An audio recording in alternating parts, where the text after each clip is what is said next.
There we go.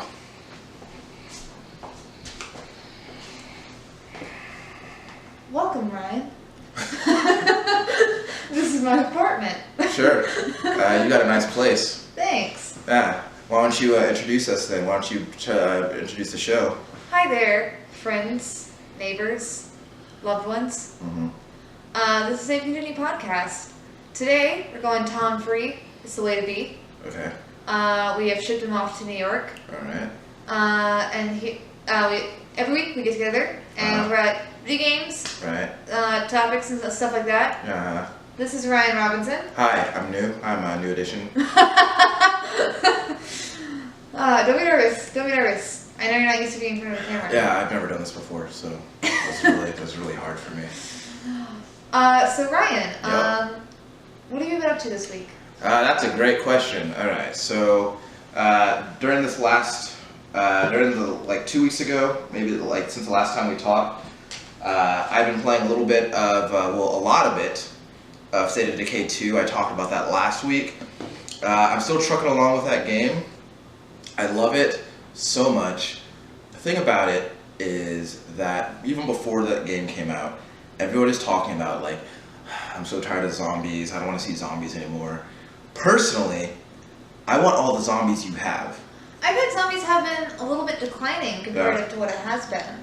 But, I mean, that just feels like a feeling that I have. Yeah, well, I think like after like the Walking Dead TV show got really big, and then a lot of zombie shit started coming out, and then there was a point at which people were just like, no, I'm just done with zombies. Like, but I was never done with zombies. I want more zombies all the time. Anyway. You hear that, zombies? Ryan wants you. Yeah, you hear that? There are these zombies out there. He's single. Yeah, I'm single. Believe it or not. Yeah, I'm single and ready to show you my meme page. But no, like, yeah, I've really been enjoying it. So with the game is like, it has like all these moments that I don't think I can replicate in another playthrough, and there's like these really standalone moments that like really not standout moments that really that are really cool. Like, so this last week I was doing a mission in the game where they this other group of people, like, they had asked for help with acquiring some medicine. So I was like, hey, I'll help you because we could use more friends. And so Friends are good. So I show up and I'm just like, hey, I'll help you get the medicine you're looking for. Let me borrow one of your people to come with me as backup. So we find this abandoned clinic, and we're rummaging for medicine. And I don't remember how this happened, but one of us did something that made a shitload of noise. And like all these... Oh, it's my other guy. He's not here. The other guy made a shitload of noise for no reason. Yeah. And like a bunch of zombies showed up, and so we were fighting them off. But like my person was getting tired, and the other person was getting overwhelmed. And then I was trying to help them. I was trying to get the zombies off of them, but like there were so many of them, and I was like, dude, this is going bad really fast. And I had to make a decision, like, to... Who are you? It was basically, yeah. And I was like, and I remember... Did you choose me? I chose me. Yeah. I did choose me. And then I was like, it was funny because like, as I'm playing it, when I made the decision to run away, I actually, like, out loud to myself, I was like, I'm sorry. And then I just like... I'm sorry. I love you. I was like, I'm so sorry. And then like, I just fucking booked it. And then I just get a notification like, I don't remember the person's name. It was like, so and so is dead. Mission failed. And I was like, man, that sucks. But there's like a lot of like really like, they're funny, sometimes really intense moments in that game. And it's a really good, it's kind of like, okay, so I had said before that, like when Dark Souls 3 came out, people asked me like, Ryan, like, what is your opinion of Dark Souls 3? And I was like, this is like a better version, like a more polished, more balanced version of Dark Souls 1. And in the same way, like, I feel like State of Decay 2 is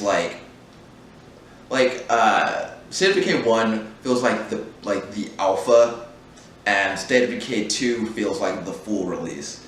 The game is still janky in a lot of ways, but also it's like it's a indie game developed by like a pretty small team. Even with that though, the game is like super impressive. On top of that, I've been playing H1Z1 mostly by myself because I can't get anyone to play that game with me. Aww. But I think people were kind of over the game. The ones that would play it are just kind of. I probably already played it and are done with it. It's funny because like since it just came out on PlayStation like a couple of weeks ago, I think that the game is in a way found.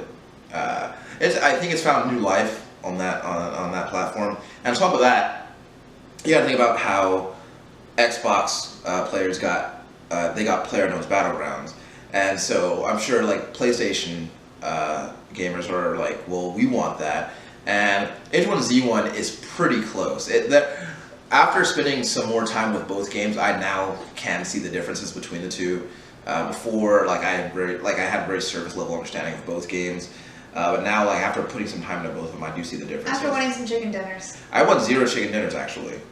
You won all of the chicken dinners. People don't know the difference. Well, I feel like I've won a chicken dinner of like life, with where my life is at right now. I mean, look, I'm 33 years old. I got my own 1-bedroom apartment. Oh, you mean you're visiting my apartment? Right. I still live at home. No, but like. No, this is Ryan's apartment. Like I'm worried about whether or not people know that. But no. This is mine, guys. I don't know. The game is. I don't know. The whole battle royale thing is something that at first I was like really like afraid of, like actively afraid of playing battle royale games. Especially like after like what happened when the first time I tried Battlegrounds, like I almost had a panic attack. But I think like getting myself into it with Fortnite and like easing myself into it that way made picking up these other games easier. Now I don't freak out the way that I did. Like you don't feel as anxious about it. Yeah, like there are moments like last night when I was. All right, let's go ahead. No, go ahead. So I do want to get your opinion though. So about the fact that like PUBG is suing Epic Games, and Epic Games made the engine that PUBG runs on. Yeah. So that whole thing. It feels like a biting a hand that feeds you kind of thing. I wouldn't really say it that way, well, but I mean, I have heard that there was like supposed to be a partnership there with them and using the engine and putting it out there like that's like an Epic Games stuff, and that's why PUBG is suing Epic Games in particular on this, like in this instance. Yeah, well, I feel like there have been and you can find plenty of people to verify this, but there have been like stronger cases for parity between other games that that have fallen through, right? Like the when the whole Street Fighter versus Fighters History lawsuit, like that had more evidence and was a stronger case, and that never went anywhere. And it's funny because it seems like this whole thing seems more like because for one, they didn't invent the genre, right? They drew inspiration from somewhere else, and Battlegrounds isn't even the first of its kind. It's like even the first battle royale game that Brendan Green has worked on, and I think that this is more of a. I think that the lawsuit, and I honestly think, maybe I'm giving them too much credit, but I honestly think that the people at PUBG Corporation are smart enough to know that, this lawsuit probably isn't going to go anywhere, and I think that it's more of a way to continue to keep Battlegrounds relevant. Because it's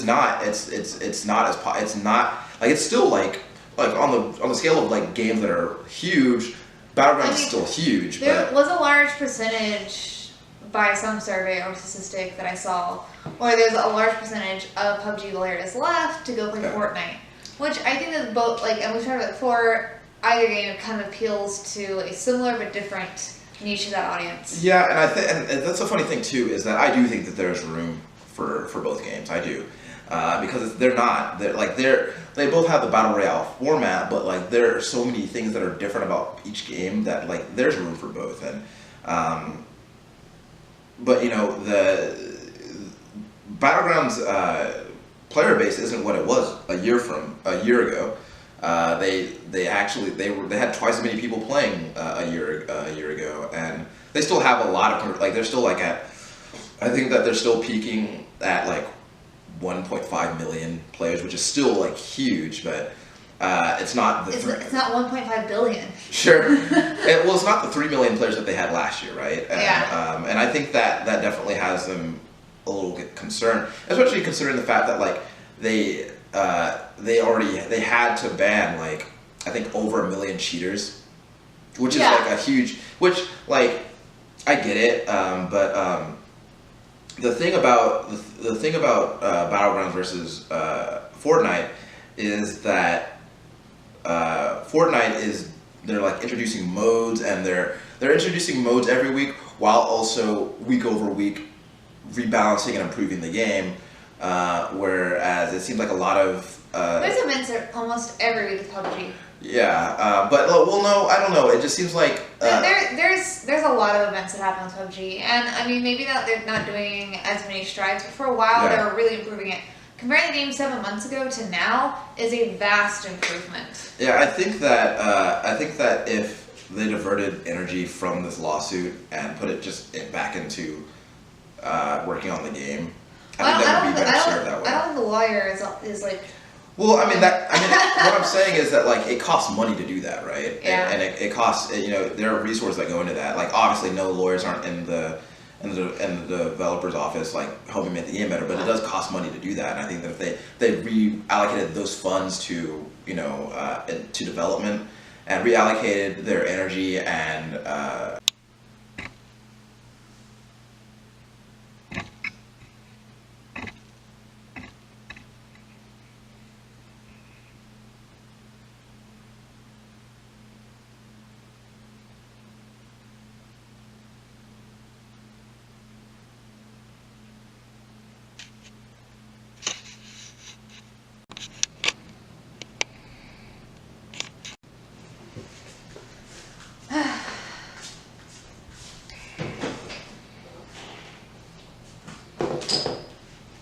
So PUBG, frivolous lawsuit. frivolous lawsuit. Want to know what I've been doing all week? Yeah. Well, not all week, but kind of exciting and gaming related. Sure. There is a tabletop place. That's like fairly new, and I always pass on the way to work, and I never really have time to do it. And I got off early Friday, so I finally stopped by there, and it's awesome. Like they have like figurines, they have board games, they have tabletop games, and they have like a space in the back with a bunch of tables, and they have a free board game / tabletop game library. Okay. So you can just go and like play games, and like if you really like it, you want to play it somewhere else, you can like buy it. Yeah. But they also have like private rooms there. It's like $5 per person. You can basically stay there for as long as you want. Every Friday. Wait, $5 and gets you as long as you want. Yeah, for like $5 per person. Okay. And then like Friday nights they do like Warhammer nights, and then it's like some Saturdays, I forget which ones out of the month, they have like a ladies only gaming group.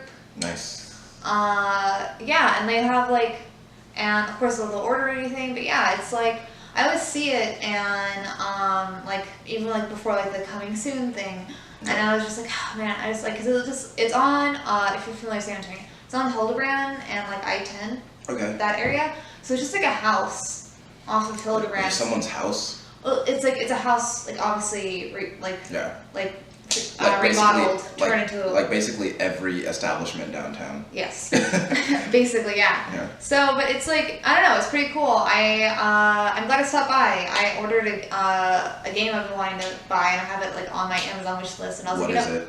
Gloom. Gloom. Yeah, so I was like, you know what? I'm gonna support some local business and order it through them, because they. What is Gloom? It's like a card game, like storytelling thing, but you also like, basically, you're trying to have the most depressing family. Okay. That's what bullying is. You're trying to have the most depressing family, and you are in charge of this family, and you've got to kill them off one by one. Okay. So the person who kills their family first wins? So there's some, like, stipulations on the cards you get, but in a general basis of the game, yeah. Okay. But yeah, no, I've played a little bit of Kingdom Hearts, played some PUBG again, which I haven't played really in a while. Are you the one on Birdo's rename playing it? No, Birdo plays it a lot too. Okay. But is it sometimes you? Sometimes me. Okay. Mostly him. Okay. Because I've been working a lot, and then, I've just been reading a lot of books lately, so I've been putting video games a little bit on the back burner. Lame. I know. How can you be on a video game podcast and putting video games on the back burner? Well, books are good too. Nah, they're not. Reading. Unless that book gets turned into a video game, then they're good. Yeah, you know what?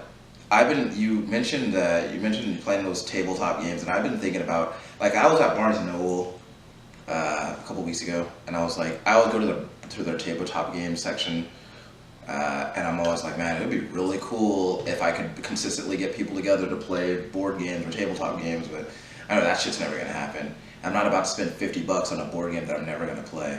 Well, if you can get people together, or even just stop by on Warhammer night, you can just learn how to play Warhammer with a bunch of people who are excited, who are, like, really into it. Man, Warhammer seems like it's got a lot going on. And It's not as much math as, like, Dungeons and Dragons or, like, Pathfinder. Yeah. So I mean, either way, it's free. Give it a try. Yeah. You might meet some new people. But yeah, they didn't pay me for this. Multiverse Games, if you're in San Antonio, it's pretty awesome. All this free advertising on this show, man. I know. Well, maybe somebody might know that we're talking about it and let them know. Well, lucky for us, no one in San Antonio watches or listens to this, so I think some do. okay. Maybe. Some. Like parents, and siblings, people that we tell to listen to. Actually, you know what? Not even people that I have directly said listen to the show, watch the show. They won't do it. Some do. Yeah. Well, like I feel kind of. People love me more than you. Maybe. I also feel kind of like an asshole because, like, yeah, I know you don't listen to podcasts, but make an exception and listen to this podcast. Oh, I just feel a lot of people listen to podcasts, and it's kind of give us a shot. I don't think I know anybody who listens to podcasts. So. Yeah. But we don't have any trivia because we're not Tom and we're not smart. Actually, I had thought of trivia earlier, and then I got really stressed out about something else and totally forgot it. So, but that's worth. I only have one piece of Kirby trivia, and you already know it. Sure. Well, I'll tell you what. I'll let you plug something at the end. And no, you already plugged something at the top of the show. Yeah. So. You can plug something at the end. Okay. The bookend. Mm-hmm. But as far as our topic goes, since we don't have Tom here to talk about how great he is at everything and how he never fails at a single thing he tries to accomplish, we're talking about being bad at video games. Yeah. Because me and Ryan both can admit that there's quite a few games we're really bad at. Tom has admitted that he's bad at games too. He just knows more about video games than both of us combined. So everything I see him play, I'm just like, I will never be that good. He's really good at Tetris, and he's really good at the Street Fighters. He was good at Cuphead. Yeah. Yeah. Better than I'll ever be. Yeah. But I'm also just really bad at platformers. I play them. I just fail a lot. Like, okay, what aspect of platforms are you bad at? Jumping. I am bad at jumping. Like, you made a component of them? Yes. The getting from one platform to the next, like, that's what I'm bad at gauging the distance? Like, what's going on? I just, like, my fingers go stupid, and I'll press it too late or too early, and I'll just miss it. Or I guess I'm bad at gauging. Just whatever is involved in getting from one area to the next, and if it's not running or vaulting, I'm bad at it. What was the last platform you played? Well, there's like Kingdom Hearts an adventure game. There's plenty of jumping in that I'm kind of shitty at. But I'm actually pretty good at all the battles in there. So I'm good at, like, timing. I just don't feel like. I mean, I haven't played Kingdom Hearts in like 13 years. I don't know. There was a mobile game that I downloaded that had what is it? Wait, let me make sure it's recording. Oh, I can see it in the mirror. Can you? Yeah. Okay. We just need to make sure because got a ramshackle operation going on right here. And Cinnamon's in charge of the camera, and we can't trust that girl. Yeah, because she's an idiot and she can't talk. Aw, it's because you don't have thumbs. Sure.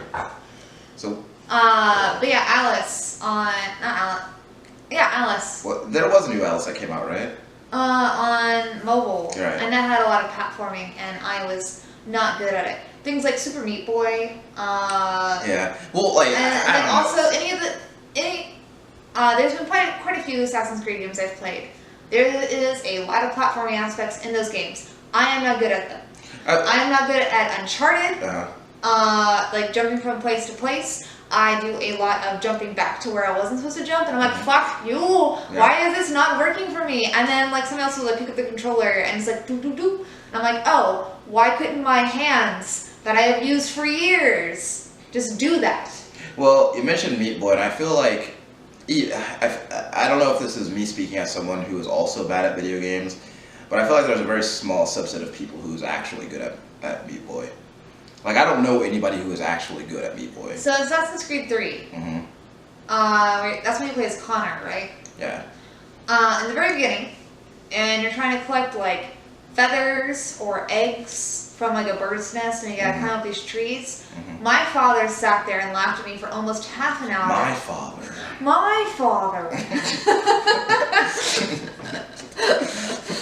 There we go. My father watched me and laughed at me for almost 30 minutes on this one set of trees I was supposed to go up. Because I will, also Mario Odyssey. There's a lot of things I'm just not good at with that game. And it's not even like the super hat combos, which I'm also obviously not good at that. Frustratingly bad. Yeah, no, I was super proud of myself when I beat Alice Madness Returns, because there is so much platforming in that game. It is most of the game. You know, I've never played any of the Alice games, so I always thought they were just third-person shooter type games.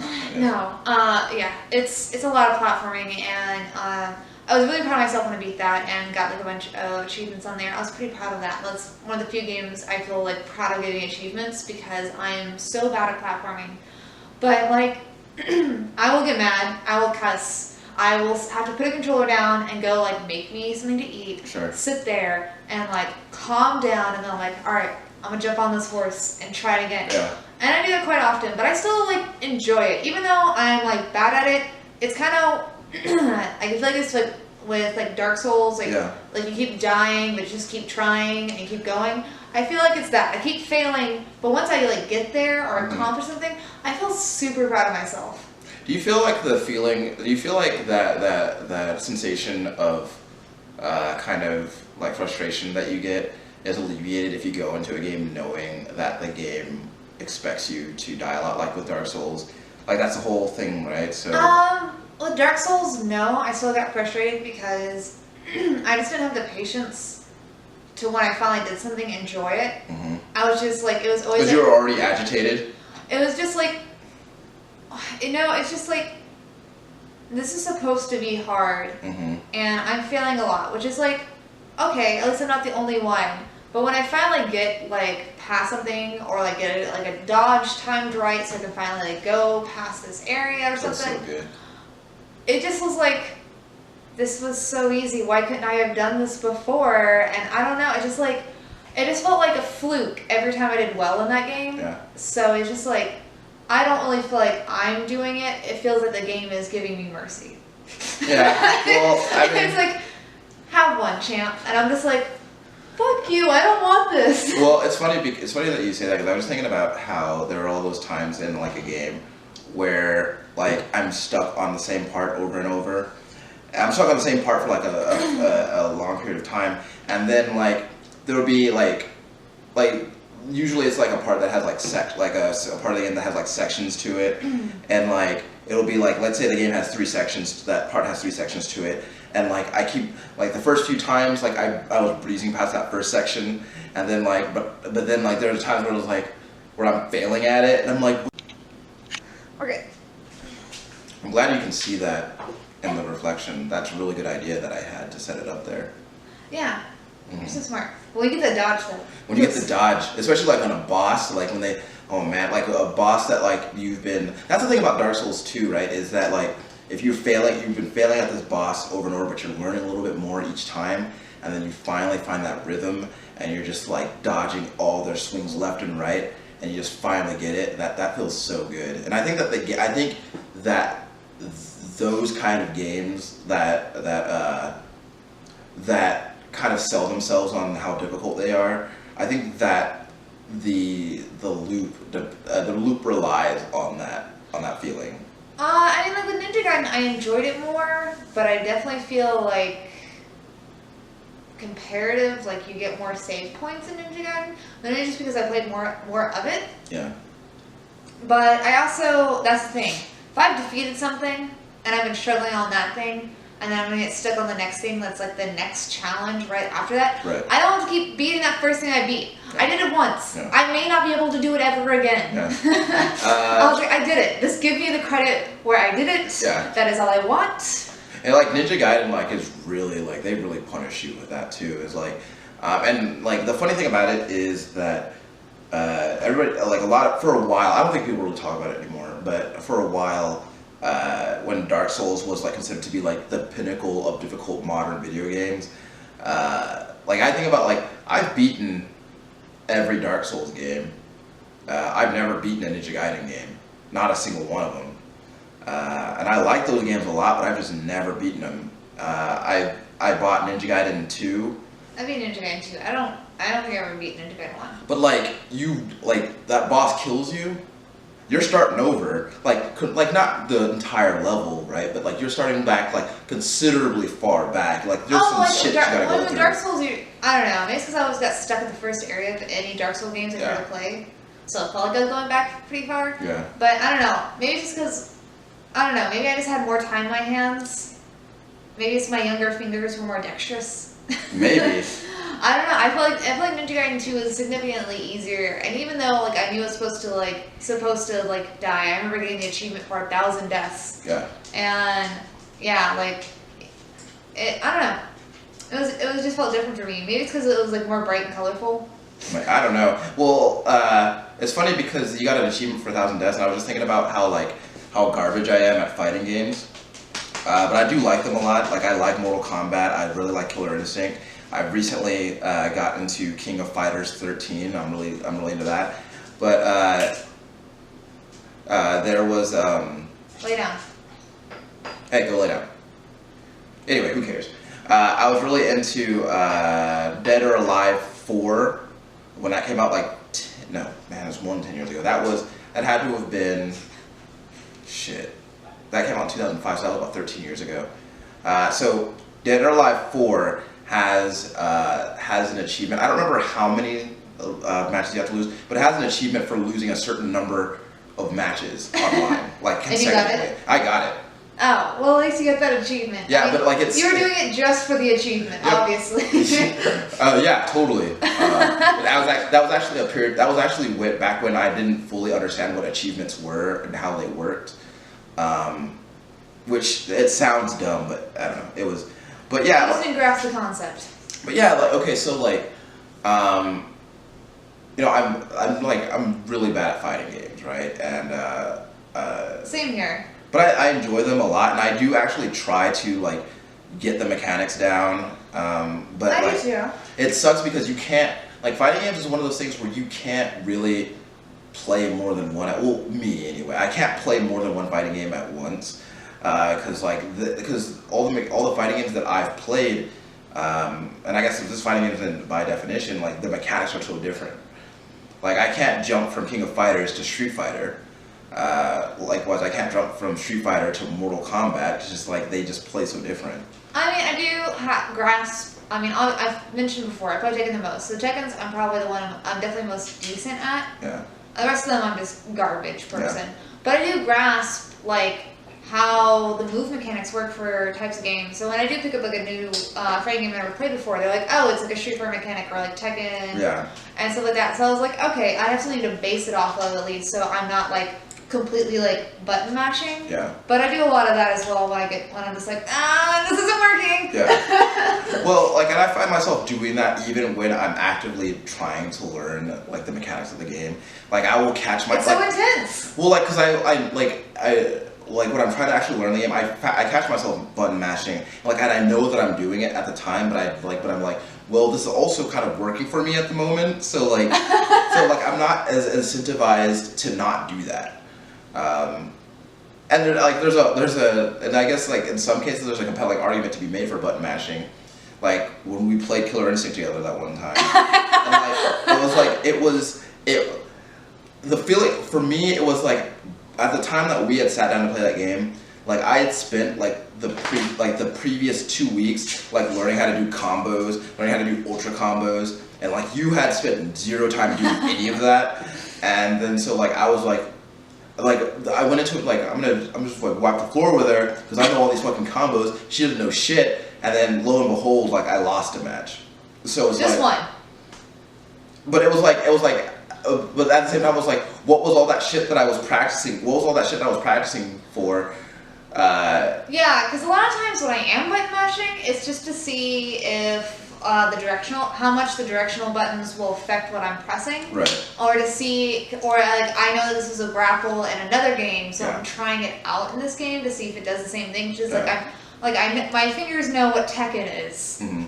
So like the as far as like muscle memory. Yeah. So a lot of times when someone says something's like Street Fighter, I just kind of do what I basically know for Street Fighter and try and do it for that. And like, so a lot of times I button mash just because I'm trying to get used to it. Yeah. I'm not like just like, oh, let's just press all the buttons, but it is a lot of like pressing the same thing, hoping for a different result. Yeah. So it's funny that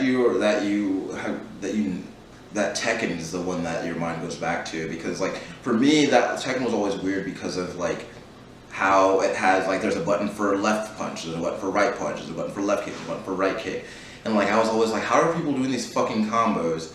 Like remembering like left kick, right kick, and all that shit. Like I could never get my mind around that. And then some of them like they don't have any punches. Yeah. They just like it's high kick, low kick. Yeah.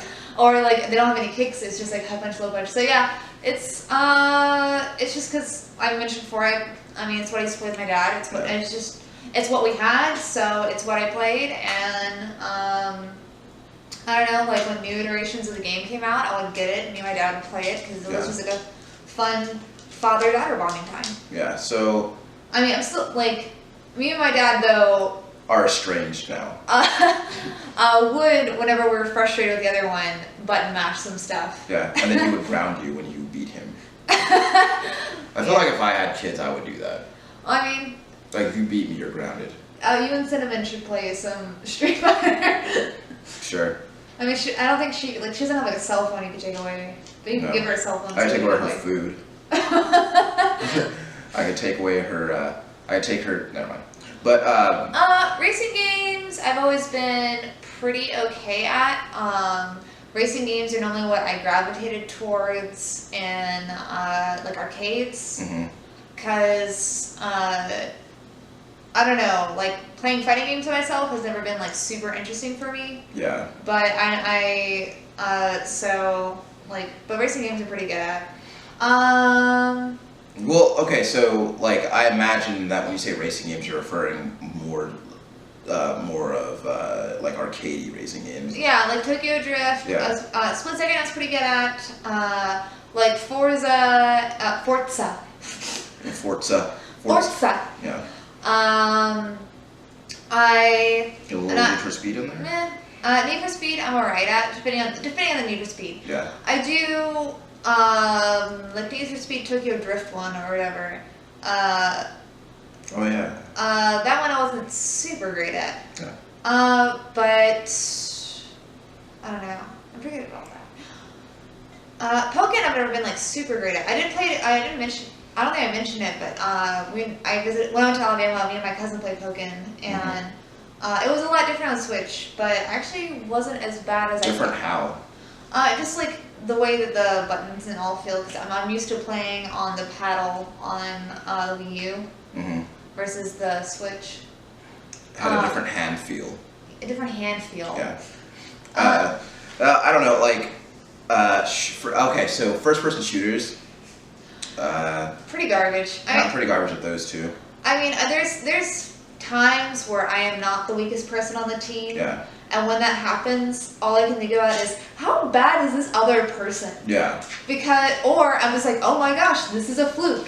Yet again, I also don't get a lot of enjoyment of like being super, like, I mean, not that I've ever been amazing at it, but the games that I have put a lot of time in as far as first-person shooters or third-person shooters, for that, the games that I have spent a lot of time on, a lot of them I don't get a lot of satisfaction from. Borderlands is probably the one I've gotten the most satisfaction from, but I also has a lot of RPG elements in there that really appeal to me. Yeah, it's funny that you say that, like, because like I was just sitting on my sofa the other night thinking about like, man, how cool would it be if I was just like, if I was just like instantly good at every first-person shooter that I played. I thought about like how cool it would be to be like to be instantly amazing, to be like instantly amazing at like every battle royale game that's out there. Just to be like the greatest battle royale player out there. I don't know, but like there was a period of time where I played like a lot of Battlefield 3, and I got pretty okay at that. But then again, like I never challenged myself because I would always just do team deathmatch all the time. I never did any of like the objective-based modes or like anything with like any vehicles because like I tried to fly a helicopter in that game once, crashed, and then never went back to it. Yeah, I just and also like I'm just better at like console shooters than I definitely am on the PC. Yeah. PC is where I play a lot of MMOs, so that yet again muscle memory just feels a lot different. If you don't knock it off, were you ever good at World of Warcraft? Yeah, I was good at World of Warcraft. I mean, that's too very hard, but I was good at World of Warcraft. Like good how? What were you good at? I was good at like raiding and stuff like that. Like, and what aspect of raiding were you good at? What was your role? Probably the one I played the most was DPS. Mm-hmm. And then I have played healer. I played a lot of ranged DPS. Mm-hmm. But in a general sense, like grasping what kind of needs to go on and explaining it to people who've never done it or less experienced in the role that they're in. Yeah. And helping them through that kind of stuff. I felt like I was pretty good at, which is like, and communication is really important as far as raiding go when you have like 40 people. Yeah. So that was pretty fun. I also, I used to play 2v2s with one of my old roommates. Isn't like that's the arena, right? Yeah. Okay. Back in Wrath was Shammy Shadow Priest, and we're pretty good. I tried to do one raid in World of Warcraft one time. How'd it go? Well. Not well? Okay, so like there was already a like bad first impression of that shit for me because I had never done anything like that before. So I was just like, how much like standing around and talking are we gonna fucking do? A lot. And they're like, all right, so you need to do this. We're gonna need to do that. When this pops, you gotta go to this side. Make sure you have this queued up. I'm like, dude, what the fuck? And like the funny thing about it is like, even with like 40 fucking people, like the moment you screw something up, everybody knows like which person it was. Yes. And like everybody immediately jumps down that guy's throat, that guy being me. Because I was like, well, you guys knew that I'd never done this shit before. I was never good at World of Warcraft, like ever. Were you good at any other MMOs, or did you try? I don't feel like I was. Well, my memory of my time with Final Fantasy XIV tells me that I was okay at it, but like that could just be me. Like misremembering things because like I don't think I would. I mean, but there's a lot of different ways to play MMOs as far as like what you really want out of the game. So if you just want to do like just like collecting and mining and like crafting and like that's like your enjoyment in the game. Yeah. If your enjoyment is like the RP aspect and you're like on a role playing server, yeah. like there's a lot of things that like I don't know you can be good at and it's not like maybe what everybody else is good at. But I mean I did some RP. I used to mine stuff and like sell it and trade it and like I'd have people that are like had their specialties who would like make each other stuff. So I don't know. There's just like a lot of things about it that like, but I also just played it all the time. Yeah. And if you're gonna put basically a third of your life into a game. Sure. That's funny that you say that because I played World of Warcraft for 7 years, and I stayed garbage at it for all 7 years. So. No, well, I was pretty decent at like being a tank, like in like regular 5-man instances. Yeah. But then like, that's the thing about raids too, right? Like when they start talking about like off tanking and like backup heals and all that shit, I'm like, well, and then I remember like I got a bunch of shit. I was like, what's the difference between a tank and an off tank? And then all these people just fucking jumped on my throat. I was like, you know what? Fuck it, never mind. I don't even know. like, cause like there was a point at which like with all that shit where I got to the point where I was like, I don't give a shit. Yeah, it happens.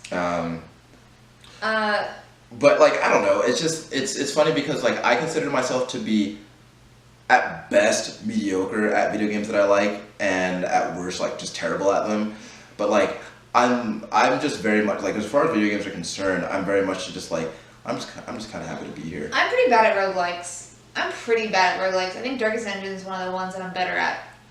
You know what? I was thinking a lot of things. I've given a lot of thought about Darkest Dungeon lately, and about like the way the difficulty spikes in that game in a like a really abrupt kind of way. Mm-hmm. Like for like I think I don't remember what the dude's name is, but there's a point at which like they're like, hey, there's this guy and he's coming to the town and he's gonna kill everybody, so you need to fight him or whatever. And then like at that point, like when you enter that fight with that, I can't remember what his fucking name is, but you enter that fight and like immediately the game is like 10 times harder. And I was like, there was no ramp up to this at all.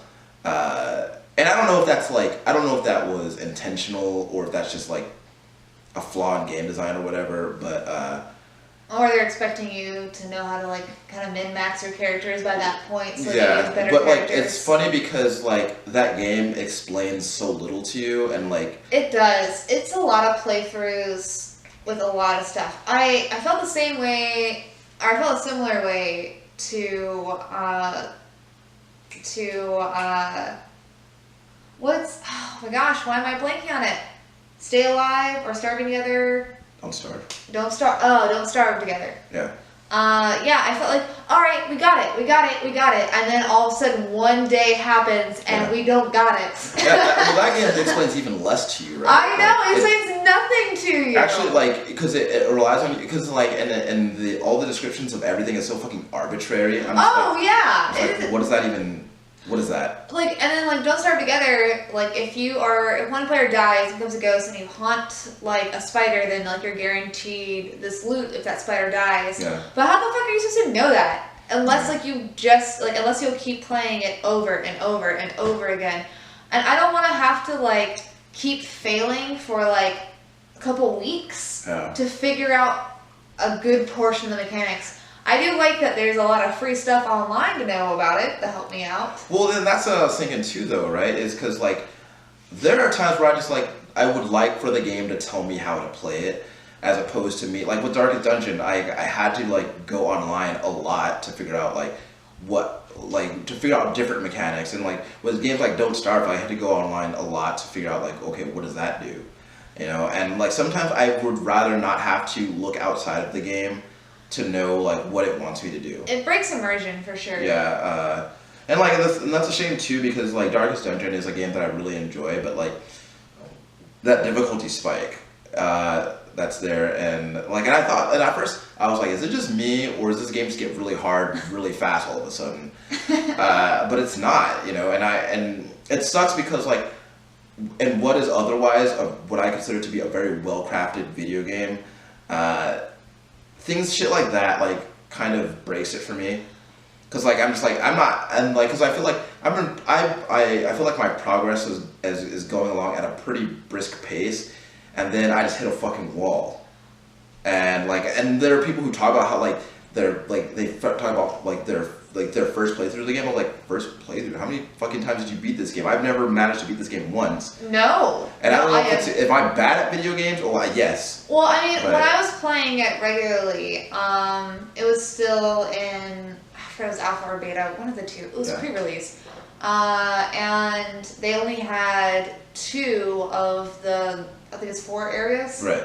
They only had 2 of those, and they didn't have a lot of the characters, a lot of mechanics. When I went back and played it again a couple months ago, I was like, oh, this is a completely different game. Right. So also my experience with Darkest Dungeon was a lot different than yours. I think mine was like a lot, like there's a lot less stuff, Yeah. there's a lot less managing. There was still a lot, but like seeing what it's like now, or even the last like say 6 months compared to like a year and a half, 2 years that I played it. Yeah.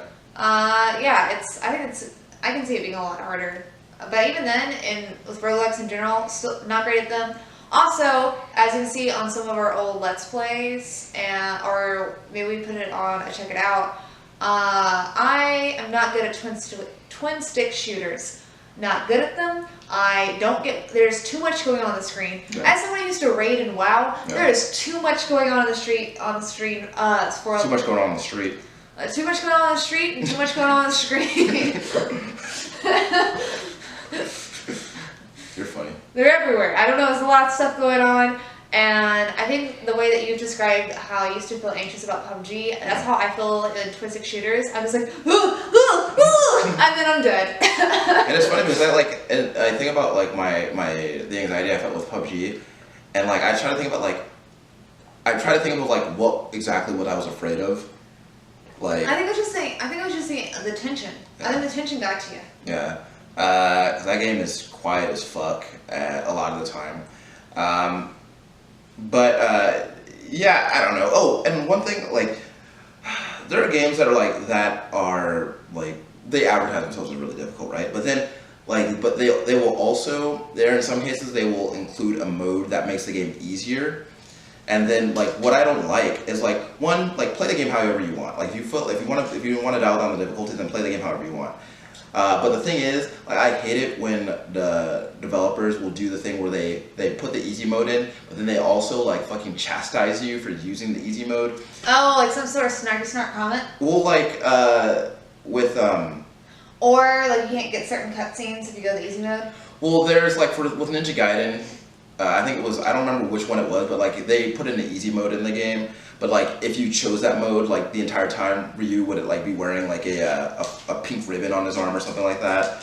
Or, there's this game, Butcher, that Tom talked about a few weeks ago, or, like, a couple of months ago for Check It Out, and, like, they put in the easy mode in there, but it's called, like, the acronym for it is, like, WIMP mode or something like that. I'm like, I just feel like that stuff is fucking stupid. And, you know, because, like, if I want to play your game, like, just let me play it the way I want. Like, if you give me options, like, don't make me feel like an asshole because I have dialed down the difficulty or whatever. Some people are bad at stuff. Yeah. We know this. Yeah. Yeah, a lot of RPGs, especially a lot of Japanese RPGs, if you play easy mode, then you don't get a lot of cutscenes, Yeah. or you can't get certain endings. Yeah. You know, with Street Fighter 2, you could, like, if you played, like, the home console version, you can only get each character's ending if you played it on, like, hard. I think either normal or hard, but if you played it through on easy, like, you'll beat M. Bison, and they'll be like, hey, that was great, now try doing it on this difficulty so you can actually see the ending.